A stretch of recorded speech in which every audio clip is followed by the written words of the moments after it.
Сәлем достар, бүгін біз сіздермен осындай әдемі, өте дәмді бауырдан торт жасайтын боламыз. Видеоны соңына дейін көріңіздер. Бізге керекті заттар: бауыр, 2 жұмыртқа, 1 стакан сүт, 1 стакан ұн. Татымына қарай бұрыш және тұз қосасыздар. Ең бірінші бауырға 2 жұмыртқаны салып, жақсылап араластырып аламыз. Одан кейін 1 стакан сүтті құйып, тағы да жақсылап араластырып аламыз. Ұнды саламыз. Ұнды бөліп саламыз. Татымына қарай қара бұрыш және тұз саламыз. Жақсылап араластырамыз. Қызып тұрған сковородкамызды майлап аламыз. Осындай ожаумен 1,5 ожау құямыз. Осы видеода көрсеткенде тегіс етіп жаямыз. Газдың астын баяуына қойып, бір бетін 7-8 минут пісіріп аламыз. Осылай видеода көрсеткенде етіп, екінші жағына аударамыз.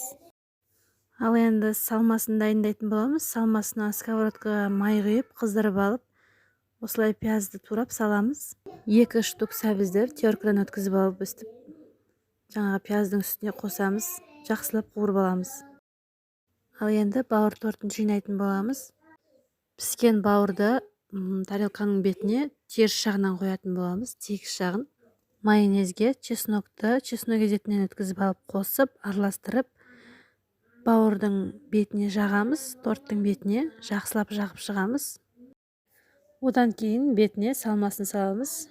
Салмасында толықтай бетіне жағып шығамыз. Осылай барлығына майонез жағып, салмасын салып шығамыз. Менде бауырдың 5 штук күлшесі шықты. Осылай ең бетіндегі бауырға салмасын салмаймыз, тек майонез жағып шығамыз. Бауырдың бетін қалай сәндеу өз еркіңізде. Мен осылай сәндеуді жөн көрдім. Қағаздан осындай 2 дана қылып шек қиып алдым. 1 дана жұмыртқаны жақсылап қайнатып алып, ағы мен сарысын бөлек теркадан өткізіп, 2 бөлек қып, 2 жанына сеуіп шықтым. Қағаздан жасалған 2 жүрекшені алып тастаймыз. Дәл осылай холодильникке 3-4 сағатқа салып қоямыз. Міне достар, біздің бауырдан жасалған тортымыз дайын. Өте дәмді, өте әдемі. Жасап көруге кеңес беремін. Подписка жасап, лайк басуды ұмытпайық достар.